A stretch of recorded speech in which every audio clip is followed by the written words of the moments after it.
Giant canoe drifts onto the sea. Clouds billow from upright oars. This is a dream which has lost its way. Best to leave it alone.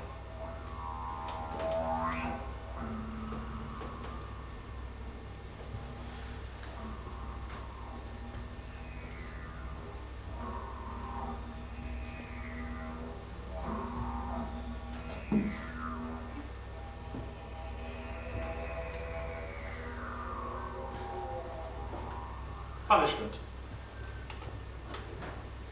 Was it necessary to cross 15,000 miles of ocean to erect another Tyburn? I should think it would make the convicts feel at home.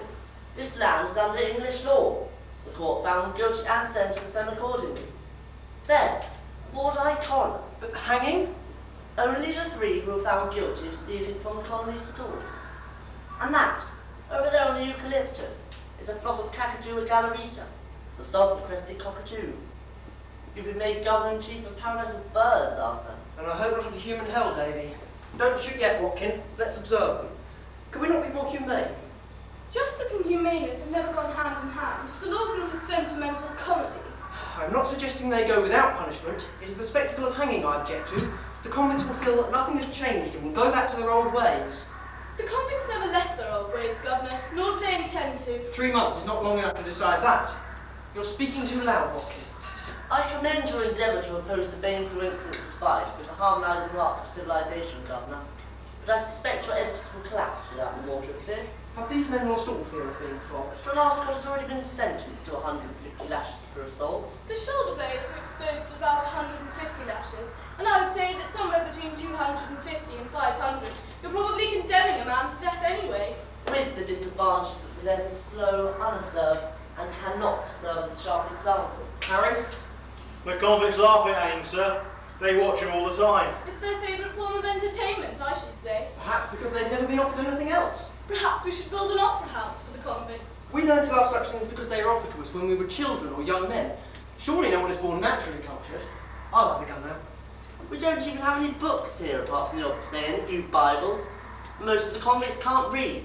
So let us return to the matter in hand, which is the punishment of the convicts, not to their education. Who are the condemned men, Harry? Thomas Barrett, age 17, transported 7 years for stealing 1 ewe sheep. 17. It does seem to prove that the criminal tendency is innate. Proves nothing. James Freeman, age 25, Irish, transported 14 years for assault on a sailor at Shadwell Dock. I'm surprised it wasn't hanged in England. Andy Baker, Marine, and thieves ringleader. He pleaded that it was wrong to put the convicts and the Marines on the same rations, because he could not work on so little food. He almost swayed us. I do think that was an unfortunate decision. My men are in a ferment of discontent. Our Governor-in-Chief would say it is justice, Tench, and so it is. It is also justice to hang these men. The sooner the better, I believe. There's much excitement in the colony about these hangings. It's their theatre, Governor. You can't change that. I would prefer them to see real plays. Fine language, sentiment. No doubt Garrick would relish the prospect of 8 months at sea, for the pleasure of entertaining a group of criminals and the odd savage. I never liked Macklin. I always preferred Kemble. I'm a Kemble man myself. Do we need a hangman? Harry, you will have to organise the hangings and eventually find someone who agrees to fill that hideous office.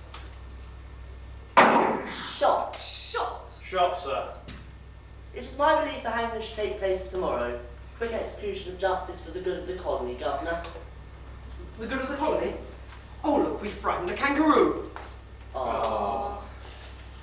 There's also Dorothy Anland, 82. She stole a biscuit from Robert Sideway. Surely we don't have to hang an 82-year-old woman. That will be unnecessary. She hanged herself this morning.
Dreamt, my beloved Alicia, that I was walking with you, and that you was in your riding habit.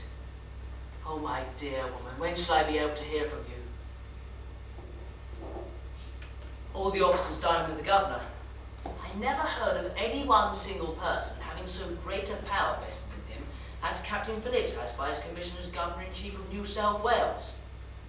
Dined on a cold collation, but the mutton, which had been killed yesterday morning, was full of maggots. Nothing will keep 24 hours in this dismal country, I find.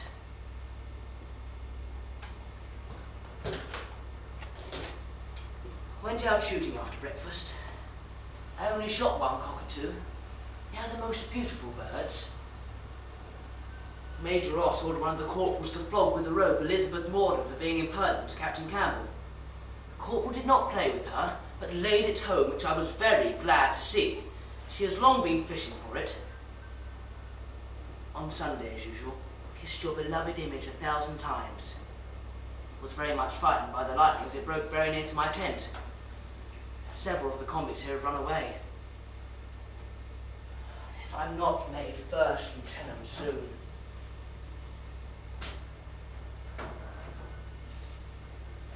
Harry, I saw the light in your tent. I was writing my journal. Is there any trouble? Nah, just came to talk, you know. If I wrote a journal about my life, it'd fill volumes. Volumes. My travels with the captain, His Excellency now no less. Governor-in-Chief, power to raise armies, build cities. I still call him plain Captain Philip. He likes it from me. The war in America, Ralph, and before that, my life in London. That'd fill a volume on its own. Not what you'd call a good life.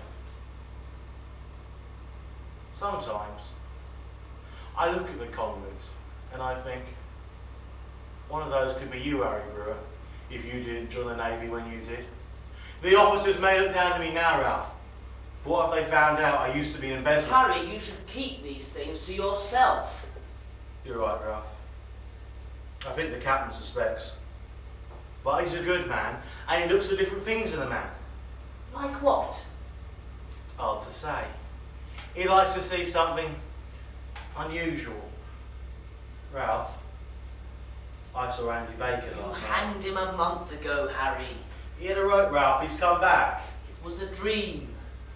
Sometimes I think my dreams are real, but they're not. We used to hear you on the ship, calling for your Betsy. Don't speak her name on this iniquitous shore. Dartling's gone silent on me again. I know it's because of Andy Baker. I see him as well as I see you. Dartling wants me, he said, even if you've hanged me. At least your poker starts since last shindig, I said. At least it's young and straight, he said. She likes that. I went for him. But he was gone. Well, he's going to come back, Ralph. I know it. I didn't want to hang him, Ralph. I didn't. He did steal that food from the stores. I voted with the rest of the court those men should be hanged. How was I to know His Excellency would be against it? Dartling says she never feels anything. How do I know she didn't feel something when she was with him? She thinks that I hanged him to get rid of him. But I didn't, Ralph. Do you know? I saved her life. She was sentenced to be hanged at Newgate for stealing 2 candlesticks. But I got her name put on the transport lists. But when I reminded her of that, she says she wouldn't have cared. 18 years old and she didn't care if she was turned off. These women are sold before they're 10. The captain says we should treat them with kindness. How can you treat such women with kindness? Why does he think that? Not all the officers find them disgusting, Ralph. Haven't you ever been tempted? Never. His Excellency never seems to notice me. He finds time for Davy Collins, Lieutenant Dawes. That's because Captain Collins is going to write about the customs of the Indians here. And Lieutenant Dawes is going to map the stars. I could write about the Indians. He did suggest something to Captain Tench. Something to educate the convicts. Put on a play or something. Captain Tench just laughed. He don't like Captain Tench. A play? Who would act in a play? Convicts, of course.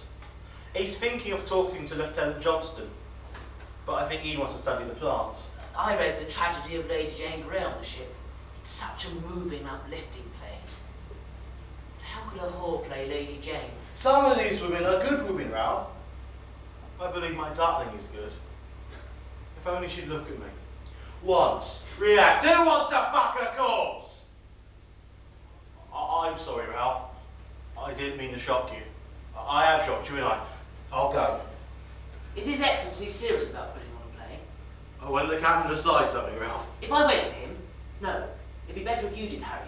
You could tell His Excellency how much I like the theatre. Well, I didn't know that, Ralph.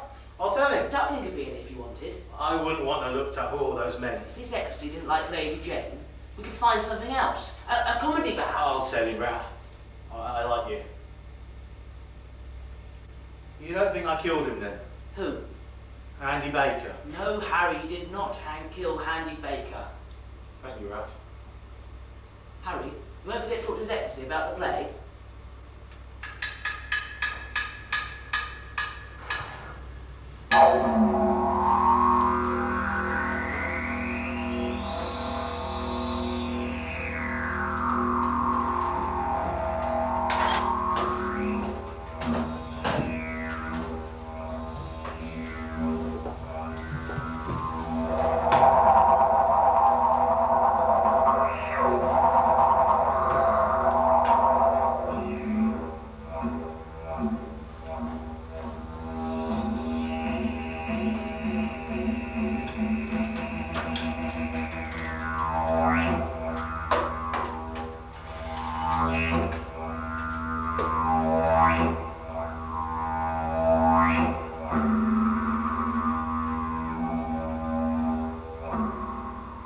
An audition.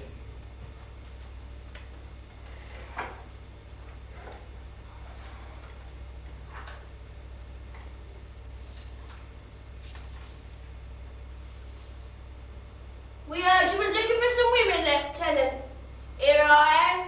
I've asked to see some women to play certain parts in a play. I can play, Lieutenant.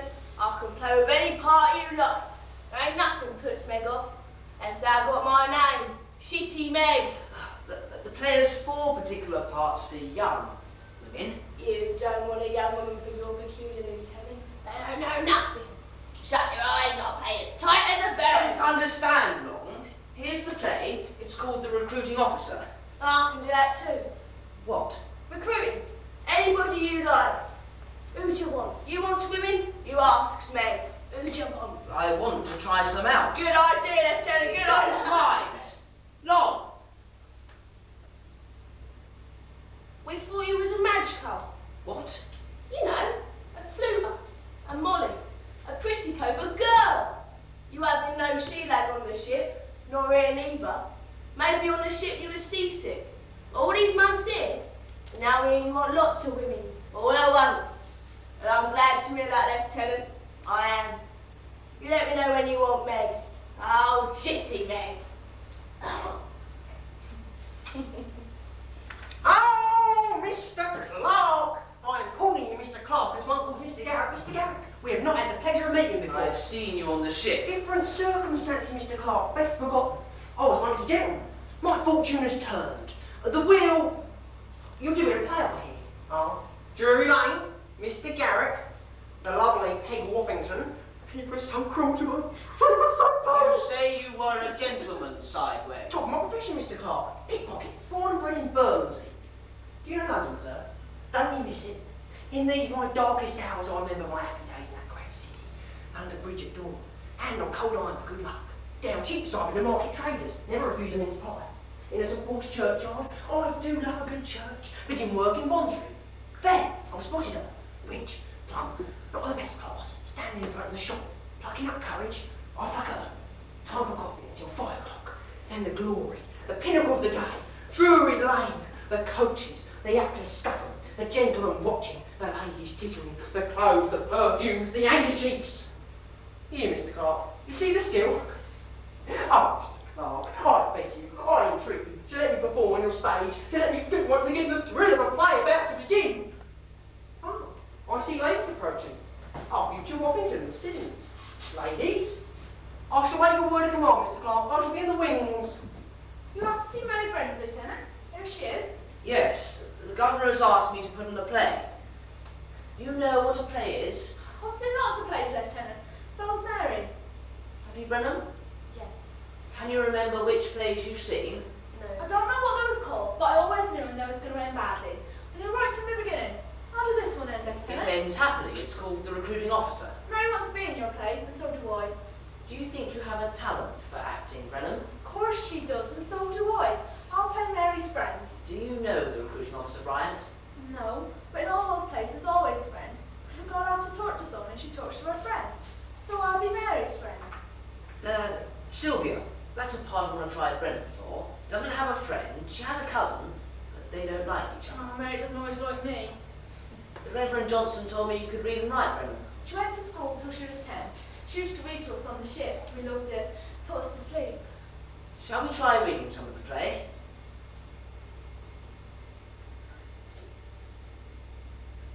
I meant read it aloud, as you did on the ship. colleague Justice Balance. That's your father. Doesn't she have a sweetheart? Yes, but this scene is with her father. What's the name of her lover? Captain Blue. Captain Mary. Start here, Brenham. Whilst there is life, there is hope. Oh, I like that. This is a good play, I can tell. Shh. Finished yet? Start again, Brenham. That's good. Whilst there is life, there is hope, sir. Perhaps my brother may recover. Excellent, Brenham. Very fluent. You could read a little louder. Now I'll read. We have but little reason to expect it, but the decree is just. I was pleased with the death of my father because he left me an estate, and now I'm punished with the loss of an heir to inherit mine. This is a comedy. They don't really mean it. It's to make people laugh. The death of your father makes you sole heiress to my estate, which you know is about £1,200 a year. £1,200? It must be a comedy. My desire of being punctual in my obedience requires you be plain in your command, sir. Well read, Mary, well read. That's enough. You read very well, Brennan. Would you also be able to copy the play? We only have 2 copies. Where do I come in, Lieutenant? The cousin. Can you read, Brian? Not those marks in books, but I can read other things. I read dreams very well, Lieutenant. Very well. I don't think you're right for the part of Belinda. I was thinking of someone else. And if you can't read, Mary will read me the lines. there's Rose. Rose, I like the name. I'll be Rose. Who is she? She's a country girl. I grew up in Devon. I'm perfect for Rose. What does she do? Well, it's complicated. She falls in love with Sylvia, but it's because she thinks Sylvia's a man, and with Rose. She sleeps with her, with Rose, but nothing happens. She doesn't. Nothing. Because Sylvia's pretending to be a man, but of course she can't. Play the flute. She's not the only one. I'll do Rose. I would like to hear you. I don't know my lines yet, Lieutenant. You can hear me when I know my lines. Come on, Mary. I didn't say you could. I'm not certain you're right, Brian. I'm not certain I want you in the play. Yes, you do, Lieutenant. Mary will read me the lines, and I, Lieutenant, will read your dream. Ah, he's your cousin. Melinda, Sylvia's cousin. You can't have her in the play, Lieutenant. Why not? You don't need to be able to see into the future to know that Liz Morden's going to be hanged. I understand you're reading your play, Lieutenant. Is that it? I'll look at it, let you know.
After all, actresses are not famed for their morals. Neither are women convicts. How can they be when some of our officers set them up as mistresses? Filthy, thieving livelihoods, and now we have to watch them flout their pretty ways on the stage. No one will be forced to watch the play. Well, I believe there's a partially in eclipse, but I thought I'd have to watch that instead. The sky this summer's hemisphere has such wonders. Have any of you seen the constellations? Constellations! Planes! This is a convict colony. The prisoners are here to be punished, and we're here to make sure that they get punished. Constellations. Come here. Constellations. Marines. War. Discipline, eh? Service. His We are Majesty. indeed here to supervise the convicts who are already being punished by their long exile. Surely they can also be reformed. We're talking about criminals, often hardened criminals, that have a habit of vice and crime. Many have been born that way. It is in their nature. Rousseau would say that we have made them that way, Watkin. Man is born free, and everywhere he is entrained. So does a Frenchman. A Frenchman! You're going to listen to a flipping Frenchman now? He was Swiss, actually. Aye, good soldiers, I suppose. Reverend, surely you believe man can be redeemed?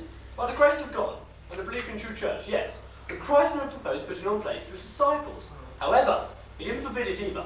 It must depend on the play. He did propose treating sinners, especially women who have sinned, with compassion. Most of the women convicted have committed small crimes, a tiny We theft. know about your compassion, not to say passion. A crime is a crime. You commit a crime or you don't. If you commit a crime, then you're a criminal. Surely that's logical. It's like the savages here. A savage is a savage because he behaves in a savage manner. To expect anything else is foolish. They can't even build a proper They can be canoe. educated. Actually, they seem happy enough as they are. They do not want to build canoes or houses. Neither do they suffer from greed and ambition. Unlike Which some. can't be said of our convicts. But really, I don't see what this has to do with the play. It is at most a passable diversion, an entertainment to while away the hours of the idle. Aye, convicts, born idle. We're wilding away precious hours now. Put the plan, don't put the plan. It won't change shape But of it the could universe. change the nature of our little society. Lieutenant Clark, chained to side. William! Ideal, Ralph. A bunch of convicts making fools of themselves, mouthing words written no doubt by some London ass, will hardly change our George society. Farquhar was not an ass, and he was from Ireland. An Irishman? I have to sit there and listen to an Irishman? Irish, why? He doesn't propagate Catholic doctrine. He was also an officer Calling for of the promotion. Grenadiers. They're like the Grenadiers myself. Grenades, eh? Throw 'em run, eh? The Backs. play is called The Recruiting Officer.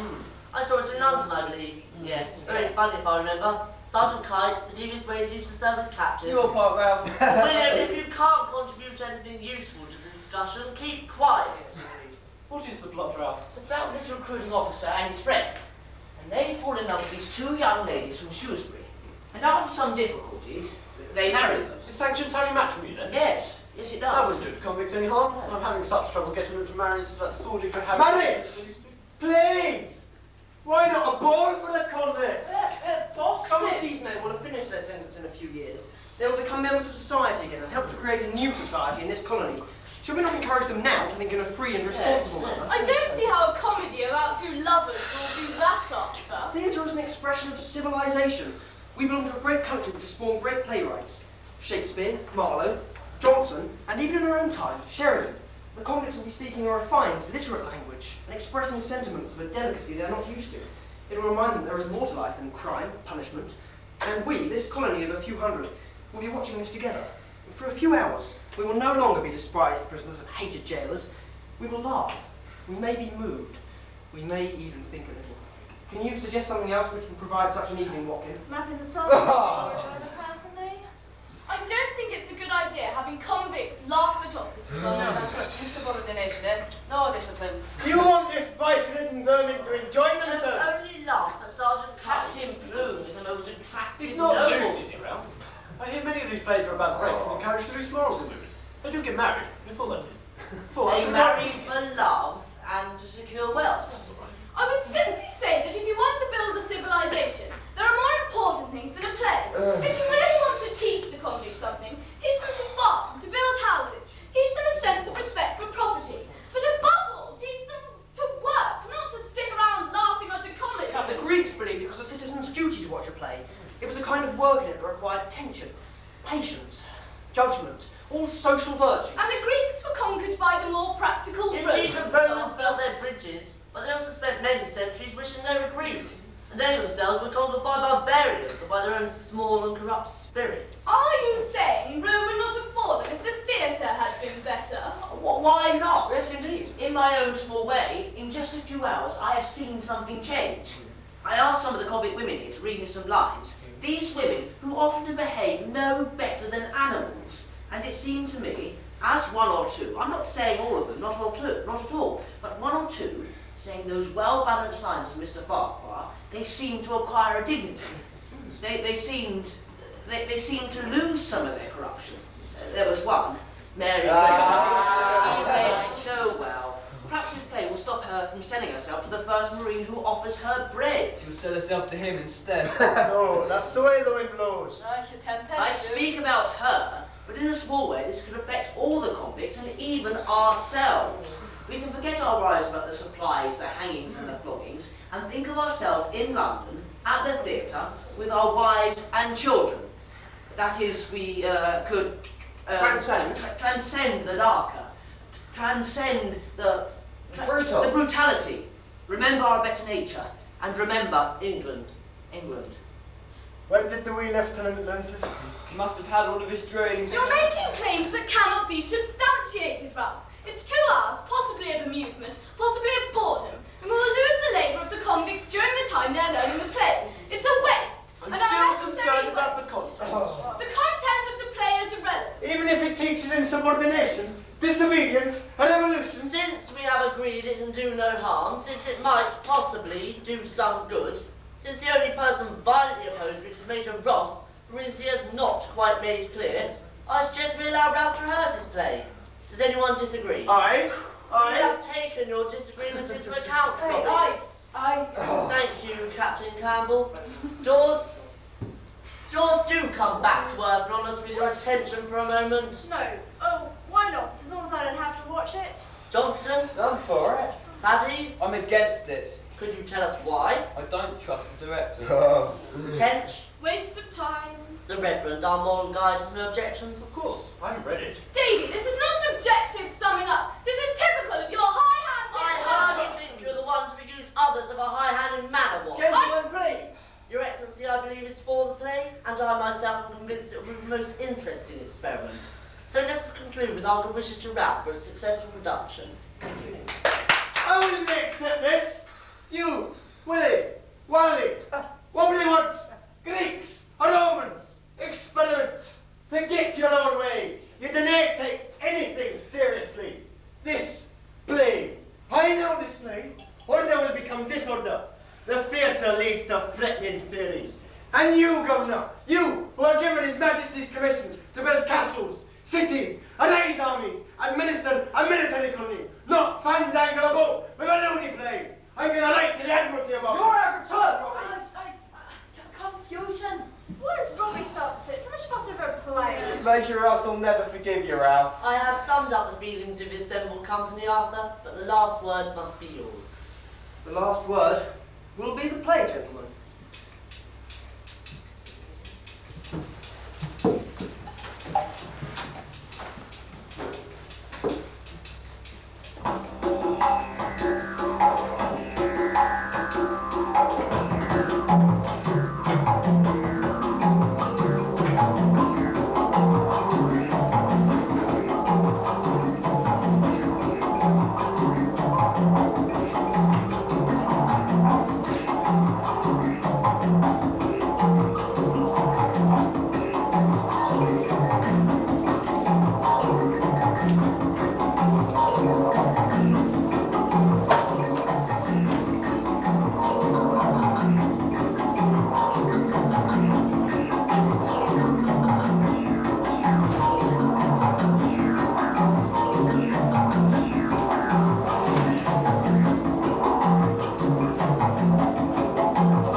It's almost beginning to look like a town. Look, Dudley, there's the captain's house. I can see him in his garden. Sydney, he could have found a better name, eh? Mob Spree, Lagtown, Dudley Cove, eh? Captain said it had to be named after the Home Secretary. The courthouse looks impressive, all in brick. And there's Lieutenant Dawes Observatory. Why don't you look, Dudley? The trees look more friendly from here. Did you know the eucalyptus tree can't be found anywhere else in the world? Captain Collins told me that. Isn't that interesting? Lieutenant Clark says the orange trees in his island are doing well. It's the turnips he's worried about. He thinks they're being stolen. But he's too busy with his play to go and have a look. Do you want to see the orange trees, Dudley? I thought you'd enjoy rowing to Ralph's Island. I thought it would remind you of rowing on the Thames. Look how blue the water is, Dudley. Dudley, say something, Dudley. If I was on the Thames, I'd be free. This isn't Newgate, Dudley. I wish it was. Dudley. Even the jailer of Newgate was allowed you to talk to people. I let you talk to the women. Mr. Abrams, Mary Brenham. They're good women. I've nothing to say to those women, Harry. My friends are in the women's camp. It's not the women you're after in the women's camp. It's the Marines that go looking for buttock.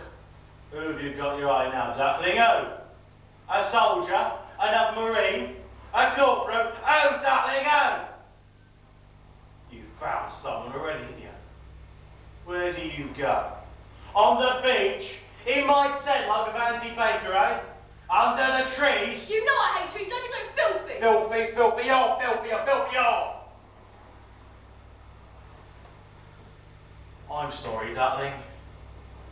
Please. Why can't you just be with me? I'll do anything for you. You know that. What do you want, Duckling? I want you to stop watching me. I wake up in the middle of the night and you're watching me, Harry. What the hell do you think I'm going to do in my sleep? Watching, watching, watching. Just stop watching me. Do you want to leave me? All right then, go and live in the women's camp. Set yourself to a coffee and draw a biscuit. Don't you like it when I open my legs wide to you? Cross them over you? The way you like it? What will you do when your duckling isn't there anymore? To touch you? The way you like it? First left nipple, on the right. Your duckling doesn't want to leave you, Harry. Darling. I need freedom sometimes, Harry. You have to earn your freedom with good behaviour. Oh, why don't you just let them hang me and take my corpse with you? You could have kept that in chains. At least when you're dead, you're free. I wish I was dead. Do you know Lieutenant Clark's play? Do you want to be in it? Davy Ryder's in it too. And Liz Morton. Do you want to be in it? You rehearse in the evenings with Lieutenant Clark. So he can watch over me instead of you. I only trying to make you happy, Duckling. If you don't want it. I'll be in the play. How's Lieutenant Clark going to cope with Liz Morton? The captain wanted her to be in it. On the ship, we used to see who could make Lieutenant Clark blush first. He didn't take much. Duckling, you won't try anything with Lieutenant Clark, will you? With that, Molly? No. You're talking to me again. Will you kiss your Harry? I'll come and watch rehearsals.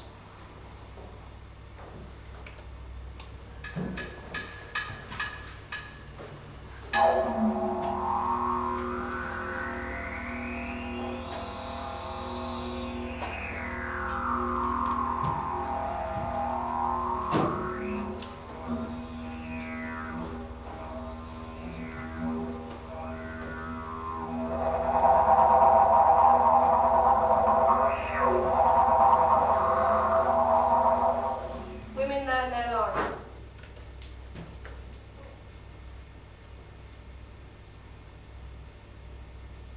Remembering your lines, Debbie? What lines? No. I was remembering Devon. I was on my way back to Brigby Bay. You promised Lieutenant Clark he'd learn the lines. I want to go back. I want to see a wall of stone. I want to hear the Atlantic breaking into the estuary. I can bring a boat into any harbour in any weather. I can do it as well as the governor. Debbie, what about your lines? Oh, I'm not spending the rest of my life in this flat, brittle, burnt-out country. Oh, give me some English rain. It rains here. It's not the same. English rain is the softest in the world. And Devon rain. Devon rain, Mary, that's the softest in England. As soft as your breath. Soft as Lieutenant Clark's difficult Debbie, cheek. don't. You're wasting your time, girl. He's right for the plucking. You can always tell with men. They begin to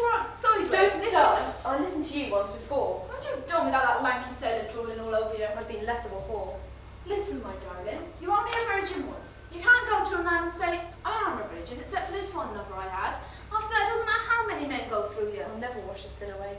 If God didn't want women to be yours, he shouldn't have created men who pay for their bodies.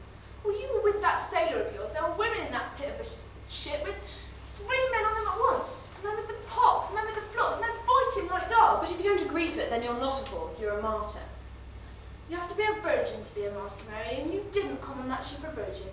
A.H. I love thee to the heart, tattooed way up there. That was different. That was love. The second difficulty with being a martyr is that you have to be dead to qualify. Well, you didn't die. Thanks to me, you had 3 pounds of beef a week instead of 2. 2 extra ounces of chicken. Which you were happy to eat. We women have to look after each other. Let's learn the lines. You sold me that first day so you and your husband could eat. Do you want to learn the lines or not? How can I play Sylvia? She's brave and strong. She couldn't have done what I've done. She didn't spend 8 months and 1 week on a convict ship. Anyway, you can pretend you're her. No, I have to be her. Why? Because that's acting. I'm not being rolled. She's an idiot. It's not such a good part. You didn't tell me that before. I haven't read it carefully. We'll start with the first scene between Sylvia and Rose. I have rested but indifferently, and I believe my bedfellow was a little pleased. Poor Rose, here she comes. I could have done something for Rose. Why should play Sylvia? Good morrow, my dear. How do you this morning? Now you say, just as I was. You can't be asked to pay about me. I'm in it. She's teaching me some lines. Why are you teaching me the lines? You're not doing your scenes. Well, do it. You can read. You can read your own lines. Don't want to learn them on my own. I'm waiting. What are you waiting for this morning? A blind man to buy your wares? We'll do the first scene between Melinda and Sylvia, all right? Yeah. The first scene. You start. You start. Welcome to town, Cousin Sylvia. Welcome to town, Cousin Sylvia. Go on. I envied you. I envied you. You read it first. Why? I want to hear how you do it. Why? Because then I can do it different. I envied you your retreat to the country, the shrew screaming things. Why don't you read the lines? You can't read. What? I'll teach you the lines. You are right now, is that it? Very the holy, innocent, and feeling bitch. Good morning, ladies. Went to work instead of to each other's throats. Wouldn't talk of throats, how you, Mr. Hangman, catch, breather, crack merchant, crackling cold, switcher. Roper. I was only asking what you're doing, you know, friendly like. Stick to your ropes, my little jailer. Don't bother the actresses. Actresses, you're doing a play. Better than dancing the pant and frisk in your arms. No, I'm son. not on you as if you're not careful. I'll take a leap in the dark sooner than turn off my own kind. Now get your whirly gigs out of my sight. We have lines to learn. Too many people catching in an audience. Welcome to town, Cousin Sylvia. It says you salute. Welcome to town, Cousin Sylvia.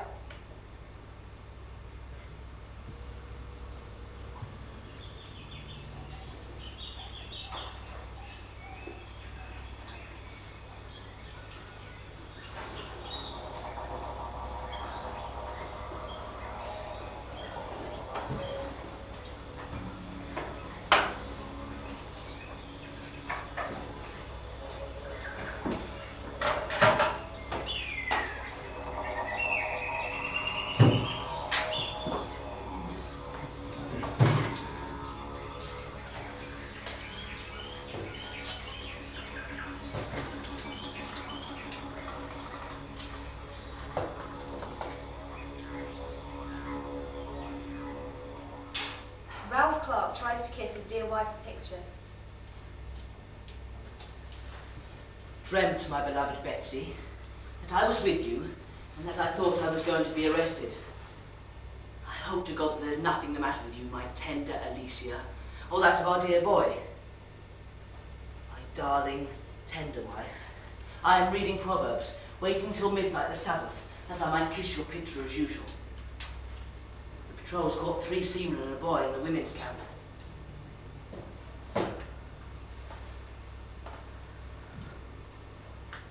Let thy fountain be blessed, and rejoice with the wife of thy youth. Good God, what a scene of whoredom is going on there in the women's camp.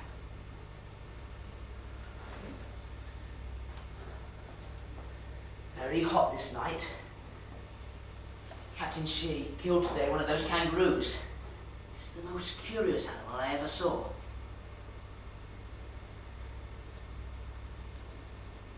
And there met him a woman with the attire of a harlot and subtle of heart. So she caught him and kissed him with an impudent face. Hello with a toothache, my dear wife. My God, what pain. I perfumed my bed with myrrh, aloes, cinnamon. Sarah McCormick was flogged today for calling the doctor a cunt. Midnight. This being Sunday, took your picture out of its prison and kissed it.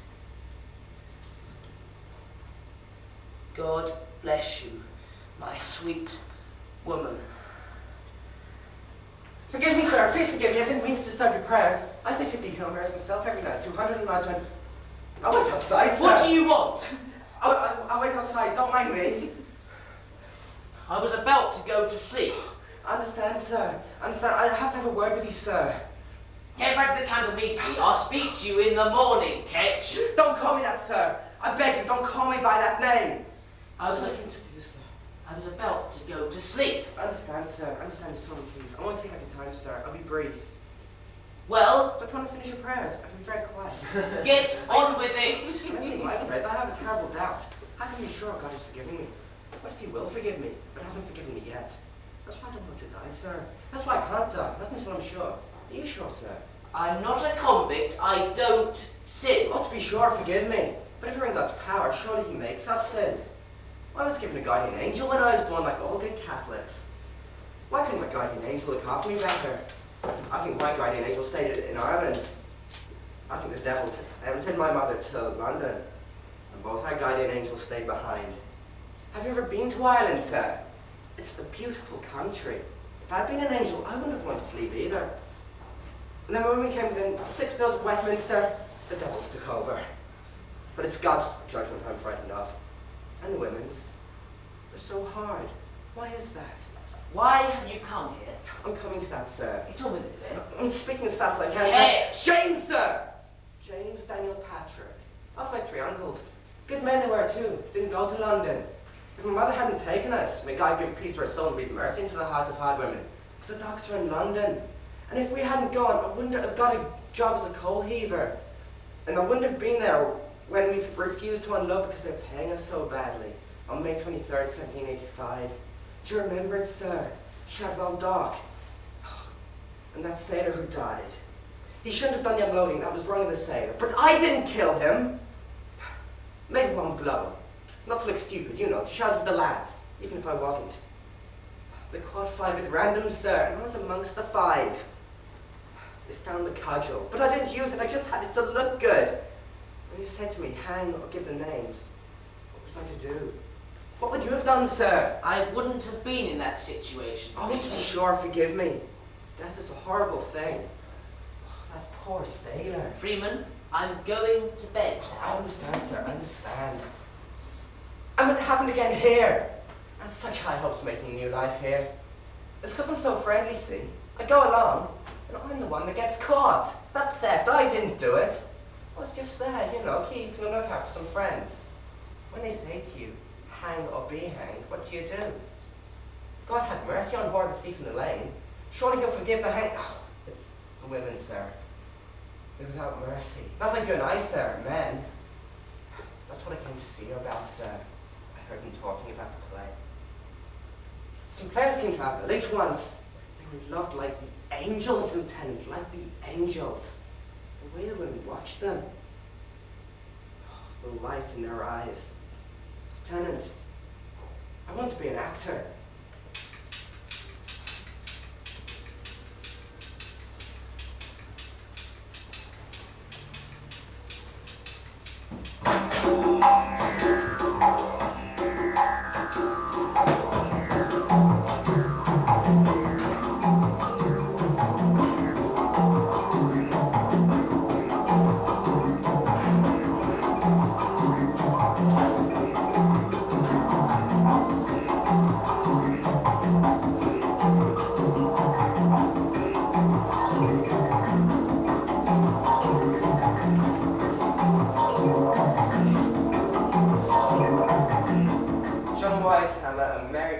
discuss words. Of your friend. I would rather counsel than command. I don't propose this with the authority of a parent, but as advice of your friend. Friend? That's a good word. Short, but full of promise. You would take the coach this moment and go into country. Country can mean opposite things. You go rest in the country. It renews you with trees and grass. Or it crosses you with power. You die for your country doesn't want you. You're thrown out of your country.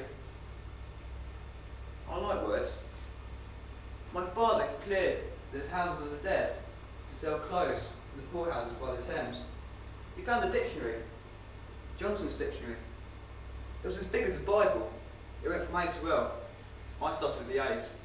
Abecedarian, someone who studies the alphabet or rudiments of literature. Abject, a man without hope. What does indulgent mean? How's it used?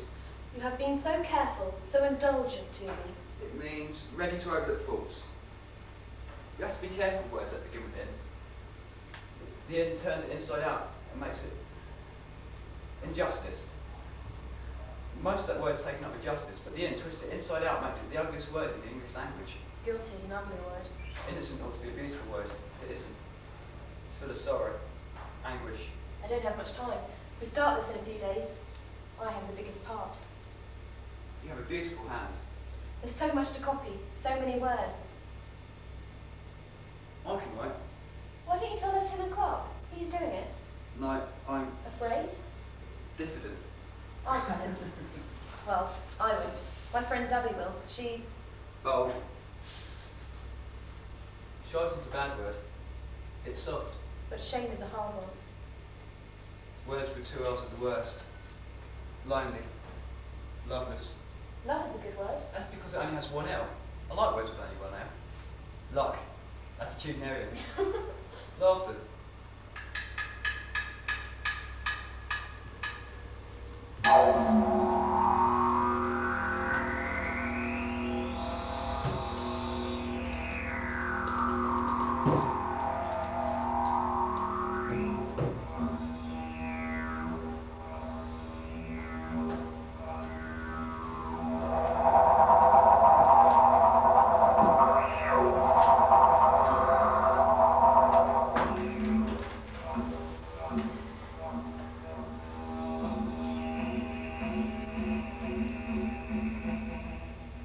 First rehearsal.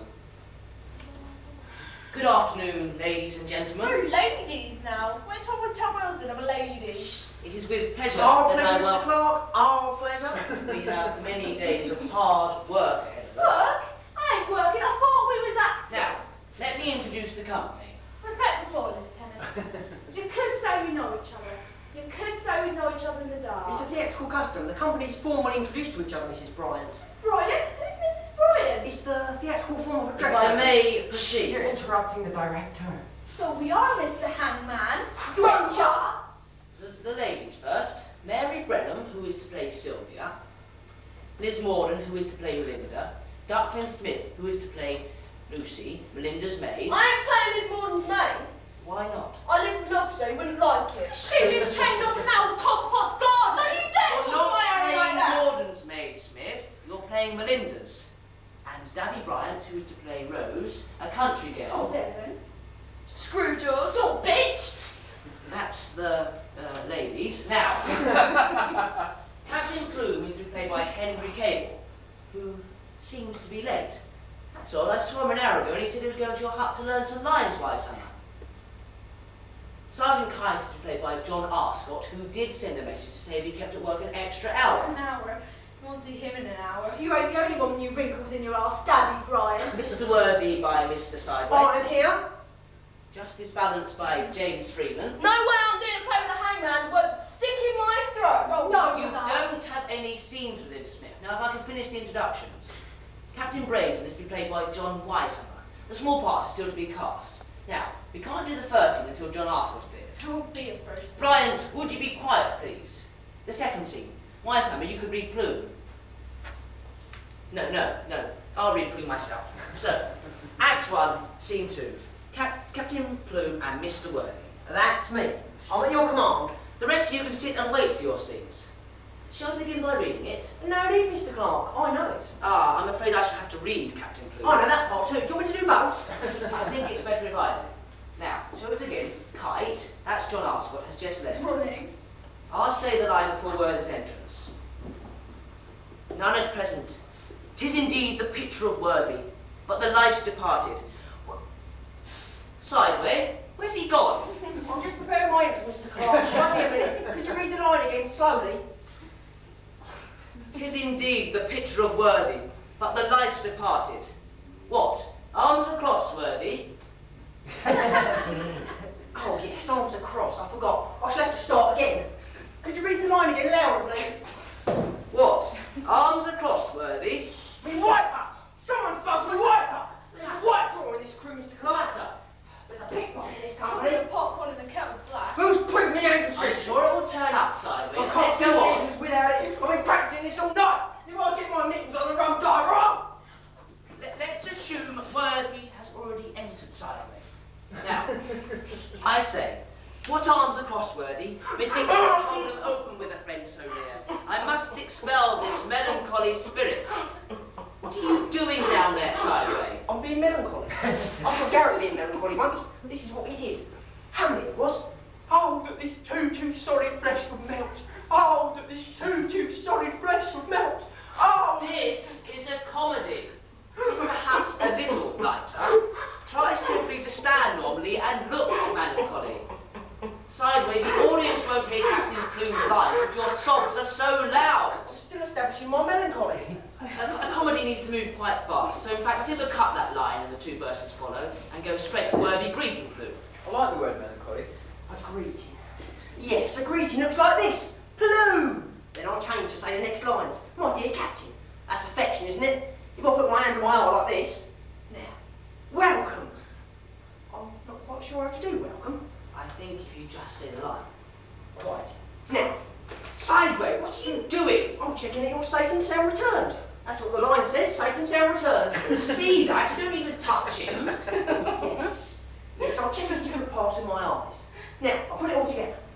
Plume, my dear Captain, welcome, safe and sound return. Very good attempt, Sideway. Very theatrical. But you could try to be a little more natural. Natural? On the stage? But Mr. Clark. People must believe you.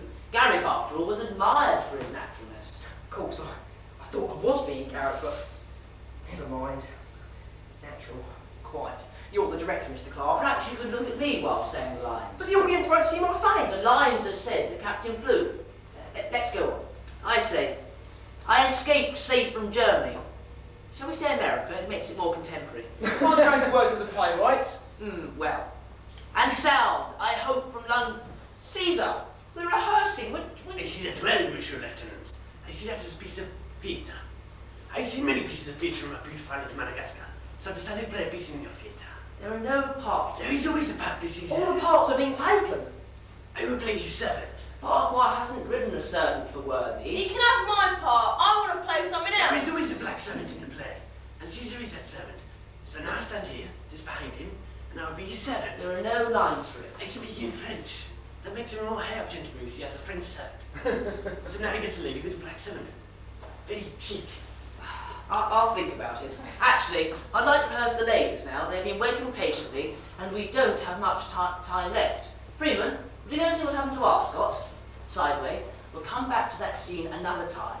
But that was very good. Very good. A little, very good. Now, we'll rehearse the first scene between Melinda and Sylvia. Morden and Brenham, if you'd come and stand here. Now, the scene is set in Melinda's apartments. Sylvia is already there. So if you stand here, Morden, Brenham, you can stand facing her. Welcome to town, Cousin Sylvia. I envied your retreat in the country, shooting your things, and all you have to Oh, wait! I ain't finished yet. Here we have smoke, scandal, affectation, and pretension, in short, everything to give the spleen. You know your lines very well, Morden. Thank you, Lieutenant. But you might want to try and act them. Let's look at the scene. You're a rich lady. You're at home. Now, a rich lady will stand in a certain way. Try to stand like a rich lady. Try to look at Sylvia with a certain assurance. Assurance. Confidence. Like this. You've seen rich ladies, haven't you? Robbed a few. How did they behave? They screwed me. I mean, before you robbed them. I don't know, I was watching their purses. Have you ever seen a rich lady in her own house?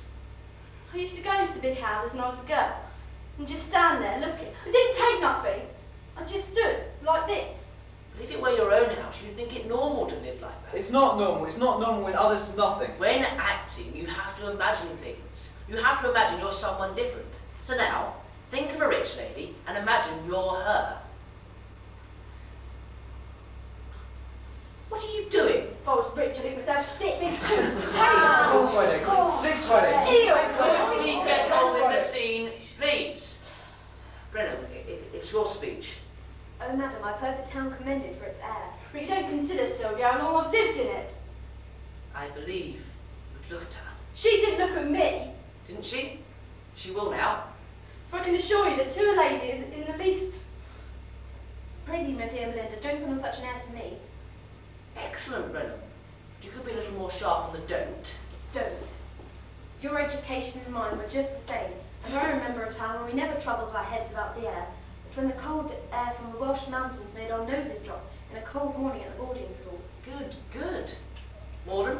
Our educations were the same, cousin, but our temperament had nothing alike. A little better, Morden, but you needn't be quite so angry with her. Now go on, Brennan. I ain't finished my speech yet. You're right, Morden. Please excuse me. No, that's all right. I don't have to. Please do. You have the constitution of an ox. Much better, Morden, but you must always remember you're a lady. What can we do to help you? Lucy? See that piece of wood over there? Take it to Melinda. That will be your fan. I am fetching nothing for Liz. It's not Morden, it's Melinda. You're Lucy, her servant. In fact, you should be in this scene. Now, get to that fan.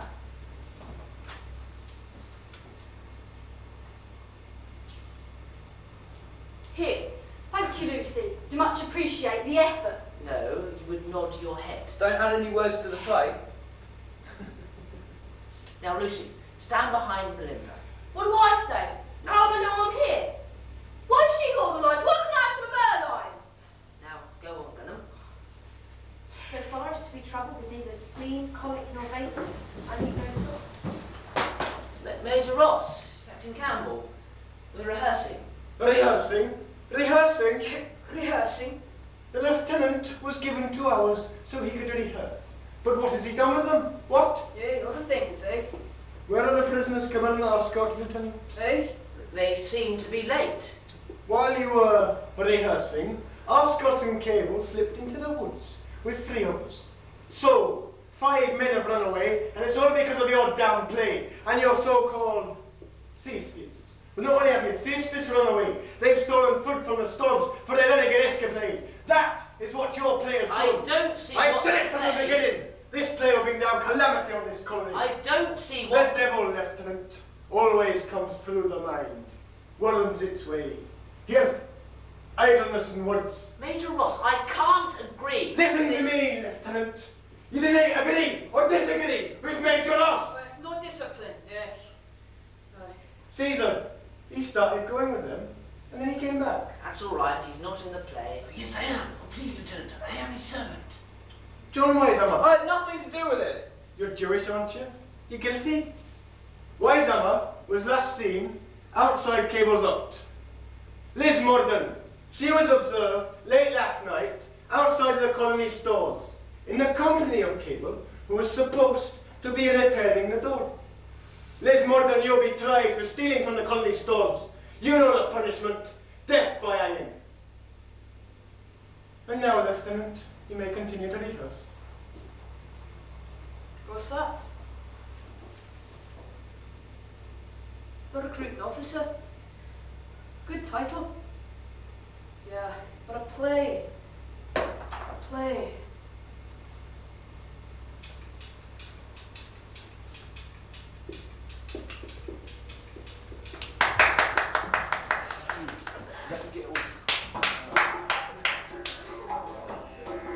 Okay, remember that's one you used for previous worker. Yeah.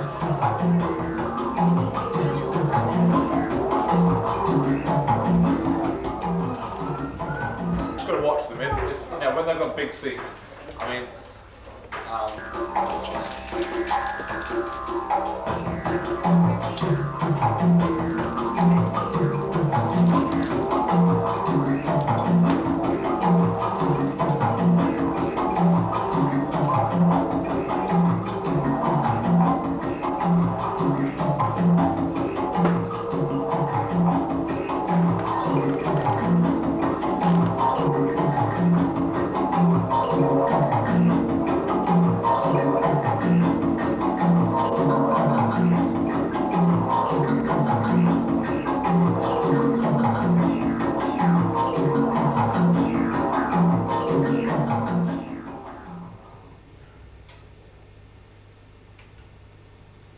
Luck?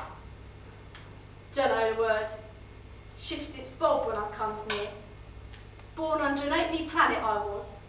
Dad's a nibbler, don't want to get cracked. Mum leaves. 5 brothers, I'm the only titter. I takes in washing. Then, me own father. Ladies walking down the street, he takes her wiper. She screams, he shoulder claps, says, "It ain't me, sir, it's our Lizzie, look, she took it." I'm stripped, beaten in the street, everyone watching. That night, I take my dad's cudgel and try and kill him. I'll prig all his clothes and go to my older brother. He don't want me. Lizzie says, "Why trying for a mate when you can whack for a winner?" I ain't no dimber mort, I says.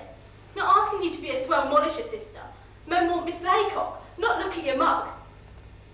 So, begin to sell my mother as saints. I think I'm in luck when I spot the swell coat. He's a bobcat. Sports a different whiteler every day of the week. He says to me, "It ain't enough to sell your mozzie face, Lizzie. It don't bring no shiners no more." Shows me how to spice the swells. So, swell has me up a wall. Flashes a pocket watch, I lifts it. One time, a stir my stomach's too slow. The swell squeaks beef, snoozy ears, I'm nipped. It's up the ladder to rest, I think, when I goes up before the fortune teller. But no, the judge is the bobcat. I nabbed the king's pardon, and it's 7 years across the herring pond. Jesus Christ, the hunger on the ship. Sailors won't touch me. No rantum scantum, no food. But here, governor says, new life. You could not be here, Lizzie, I think. Bob Culgar, this niffy-naffy play, not too much work, good crew of rufflers, cable, Ascot. But no, Ross don't like me muck. I'm nibbed again, and it's up the ladder to rest for good this time. Lizzie Morden's life. And you, Wise Emma, how'd you get it? Betrayal, barbarous falsehood, intimidation, injustice. Speak English, Wise Emma. I didn't do it, and I keep saying I didn't. It doesn't matter what you say. If they say you're a thief, then you're a thief. I'm not a thief. I go back to England, to the snuff shop with Rickett and Lloyd, and say, "See, I'm back. I'm innocent." They won't listen. You can't live if you think that way. I'm sorry. 7 years and I'll go back. What are you going to go back to England for? You ain't English. I am English. I was born in England, I'm English. What do I have to do to make you people believe I'm English? You have to think English. I hate England, but I think English. And him, Ascot, he ain't said nothing since they brought him in here. But he's thinking English, I can tell. I do not want to think English. If I think English, I will die. I want to go back to Madagascar. I want to die in Madagascar and join my ancestors. It don't matter where you die when you're If I dead. die here, I will have no spirit. I want to go home. I will escape again. There's no escape. This time I lost my courage. But next time, I ask my ancestors. They will help me escape. There's no escape! My ancestors will know the way. There's no escape, I tell you. You go in circles out there. You walk and you don't reach China. You go back on your steps if the savages don't get you first. Even a compass don't work in this upside-down desert. Here, you can read. Why didn't it work? What does it say? It says north. Why didn't it work then? It was supposed to take us to China. Why did I end up going in circles? Because it's not a compass. I gave Ryan a shilling to a sailor for it. He said it was a compass. It's a piece of paper with north written on it. He lied. deceived you, betrayed you. Liz, we've come to rehearse a play. Rehearsed the play. The lieutenant's gone to speak to the governor. Harry said we could come and see him. The lieutenant has asked me to stand in this place so we don't lose time. We'll start with the first scene, from Milton and Brazen. All right. How can I play Captain Brazen in chains? It's a theatre. I wouldn't believe you. Where does Kite come in? Madam, I've brought you your friend.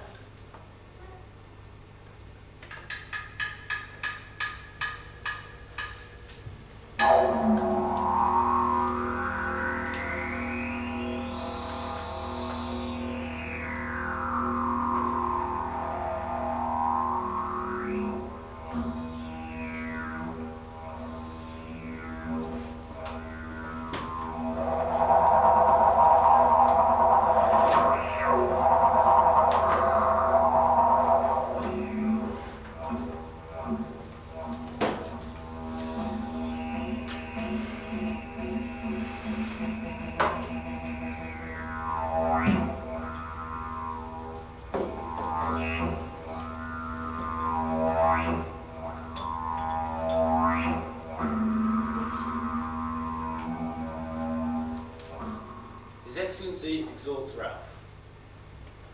I hear you want to stop the play, Lieutenant. Half my cast is in chains, sir. That is a difficulty, but it can be overcome. Is that your only reason, Lieutenant? So many people seem against it, sir. Are you afraid? No, sir, but I do not wish to displease my superior officers. If you break conventions, it is inevitable we make enemies, Lieutenant. This play irritates them. Yes. Socrates irritated the state of Athens and was put to death for it. Would you have a world without Socrates? Sir, In the Meno, one of Plato's great dialogues. Have you read it? Socrates demonstrates that a slave boy can learn the principles of geometry as well as a gentleman. In other words, he shows that human beings have an intelligence which has nothing to do with the circumstances into which they are born. Sir, Sit down, Lieutenant.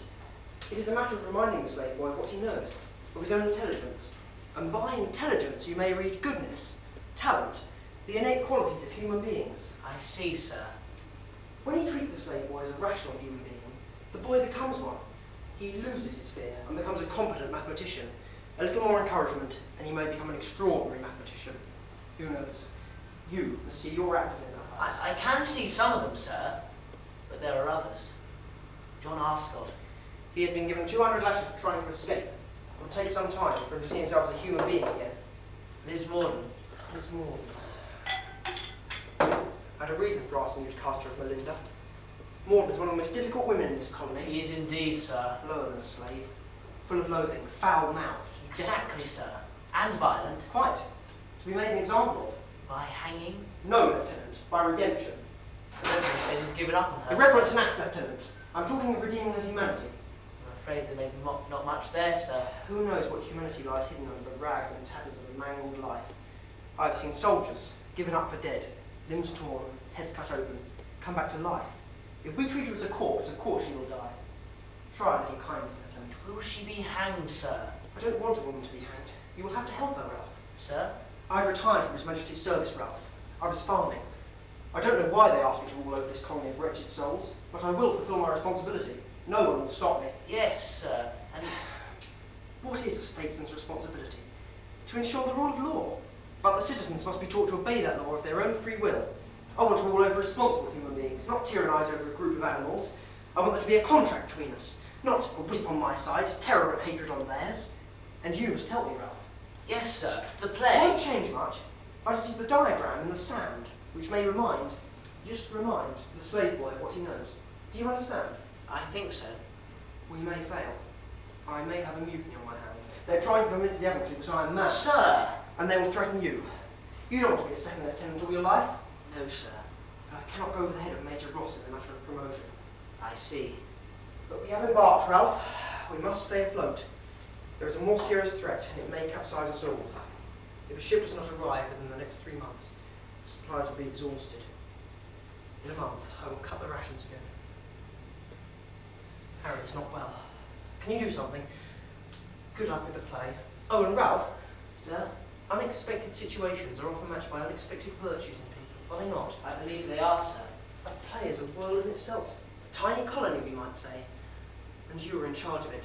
That is a great responsibility. I will lay down my life if I have to, sir. I don't think it will come to that, Lieutenant. You need only do your best. It's a wonderful place, sir. I wasn't sure at Good. first. I'm sure it will be a success. Thank you, sir. Thank you.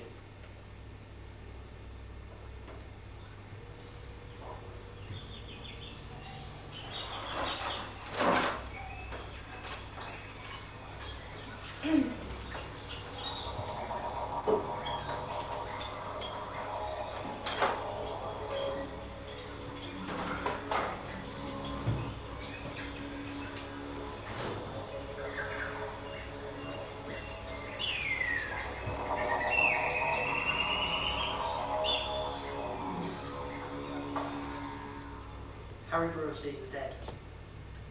Darkling! Darkling! He's on the beach alley, waiting for a young Andy Baker. Go away, Andy, go away! The dead never go away, Andy. You thought you'd be the only one to dance the buttock ball with your trowel, but no one owns a horse cunt, Andy. You rent.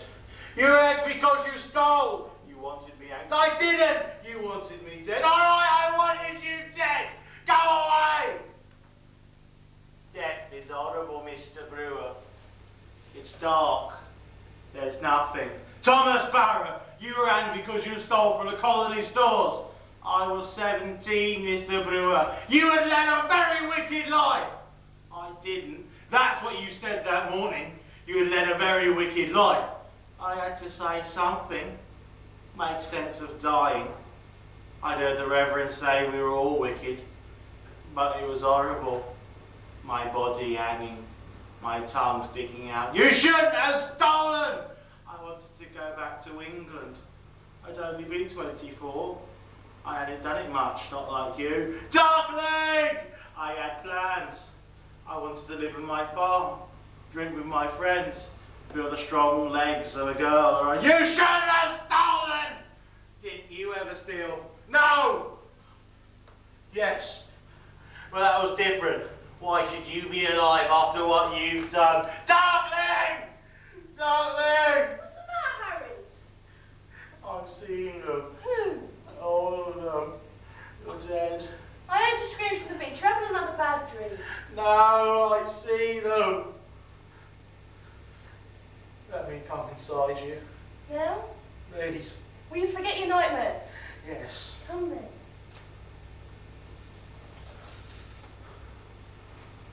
Darling, what were you doing on the beach?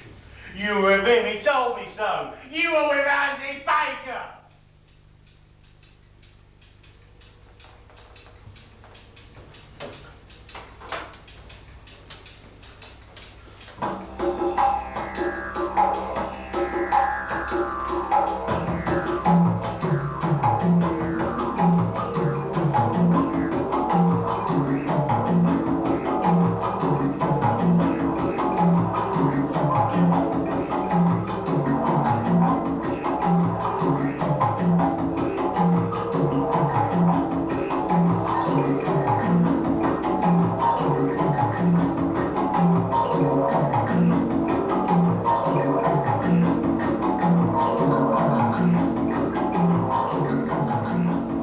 Some dreams lose their way. I wonder if they are lost. But this is a dream no one wants. It's stayed. How can we befriend this clouded, hungry and disturbed dream?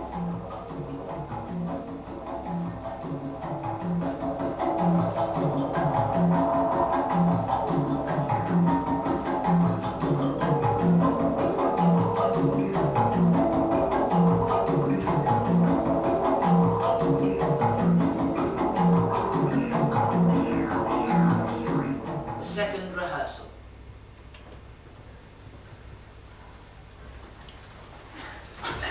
Here's some of your kettle and cast, Lieutenant. The governor said release prisoners. Unchain wise, I'm out in the savage, Captain Campbell. She stays in chains. She's being tried Major, tomorrow. I can't rehearse one of my players in chains. Yeah, difficult. We'll tell the governor you didn't need her and take her back to prison. No, we shall manage. Sideway, go over the scene rehearsed in prison with Belinda, please. I'm in that scene too, Lieutenant. No, you're not. Yes, he is, Lieutenant. He's my servant. The rest of us will go from Sylvia's entrance to Jack Wilford. Where's Arscott? We haven't finished with Arscott yet, Lieutenant. Punishment given for escape. Fainted. 53 lashes left. Caesar's next, after Mordon's trial. Brenham, why, Summer? Are you ready? I'll play Clue. The wee lieutenant wants to be in the play too. He wants to be promoted to convict. We'll have you in the chain gang soon, Mr. Clark. Major, I wish to rehearse now. We wish to rehearse. No one's stopping you, Lieutenant.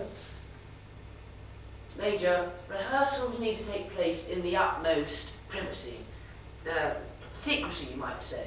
The actors are not yet ready to be seen by the public. Not ready to be seen?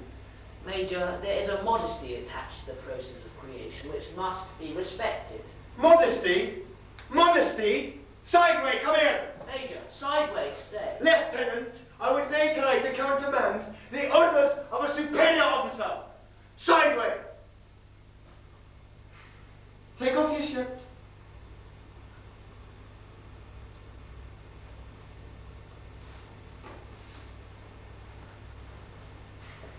$100 lashes on the Silas for answering an officer. Remember, Sideway, 300 lashes for trying to strike down that same officer. I have seen the whites of this animal's bones, his wretched blood, and the leaky convict urine has spilled on my boots, and he's feeling modest. Are you feeling modest, Sideway? Modesty. Bryant, here! On all fours. Now, wag your tail and bark, and I'll throw your biscuit. What? You've forgotten? Isn't it that how you used to beg for your foot in the ship? Wag your tail, bark! We'll wait. Brenham! Where's your tattoo, Brenham? Show us. I can see it. If you need an hand, I'll help you. What pleasures I may receive abroad are indeed uncertain, but this I'm sure I shall meet less cruelty among the most barbarous nations than I have found at home. Come, sir, you and I have been jammed in a great while. I fancy if we made up our accounts, we should the sooner come to an agreement. Sure, madam, you won't dispute your being in my debt. My fears, vows, sighs, prices, anxieties, assiduities, jealousies have run on for a whole year without any payment. Good that. Sighs, vows, promises. Captain Campbell, start Oscot's punishment. A year? Oh, Mr. Worthy, what you owe to me is not to be paid under a 7-year servitude. How did you use me the year before? How did you use me the year before? When taking advantage. When taking advantage of my innocence and necessity.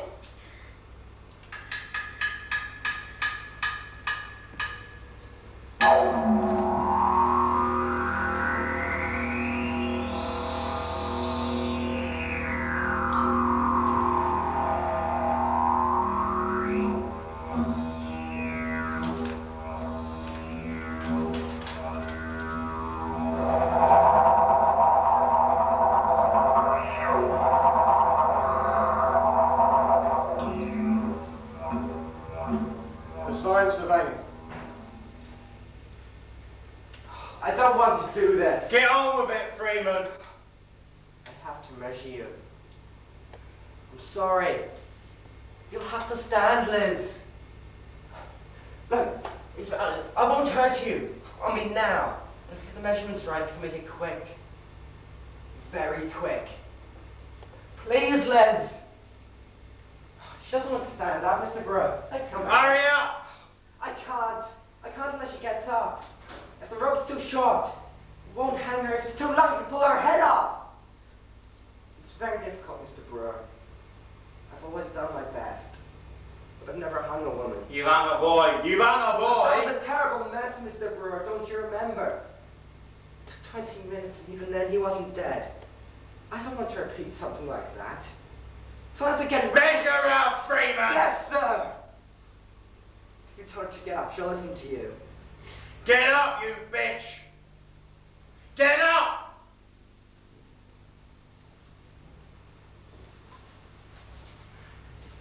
Now measure her. I hear the lieutenant's talking to the governor again, Liz. Maybe he'll change his mind. At least he might wait till we finish doing the play. I don't want to do this. I know you're thinking in my place you wouldn't, but if I don't do it, somebody will. And I'll be quick. It's wrong, Mr. Brewer, it's wrong. It's wrong. Death is horrible. There's no food left in the colony. And she steals it and gives it to Cable to run away. That's true, Liz. You shouldn't have stolen the food, not when the lieutenant trusted us. That was wrong, Liz. Actors can't behave like normal people, not even like normal criminals. But still, I'm sorry, I'll do my best. I had plans. Are you finished yet? I've got all the measurements. Oh, one more. I need to weigh her. You don't mind, do you, Liz? She's so light. I'll have to use a long rope. The fig tree will be better. It's higher. When will they build me some proper gallows, Mr. Brewer? No one will laugh at you, Liz. I'll make sure of that. You won't be shamed. You could hang yourself. Are you finished? Come on, Freeman, let's go. Goodbye, Liz. You're a very good Melinda. No one will be as good as you. Mr. Brewer. You wanted me dead. I didn't. You shouldn't have stolen that food. Talk to her, please, Mr. Brewer. What? Tell the lieutenant I didn't steal the food. Tell him afterwards. I want him to know. Why didn't you say that before? Why are you lying now? Tell the lieutenant. Another victim of yours. Another body. I was so frightened, so alone. Mr. Brewer! It's dark. There's nothing. Get away! Get away! Please, tell the lieutenant. First fear, then a pain in the back of your neck, then nothing. I can't see. It's dark. Dark.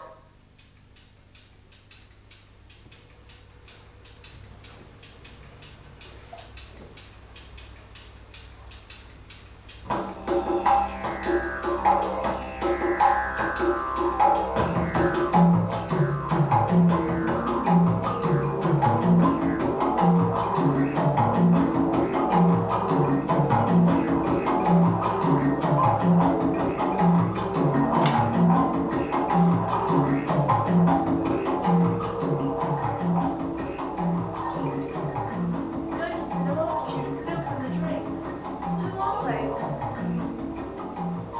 The swarm of ancestors comes through the enigmatic cracks in the sky, but why? What do they need? If we can satisfy them, they will go back.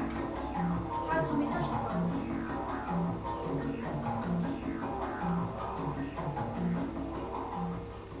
For I swear, madam, by the honour of my profession, that whatever dangers I went upon was with the hope of making myself more worthy of your esteem.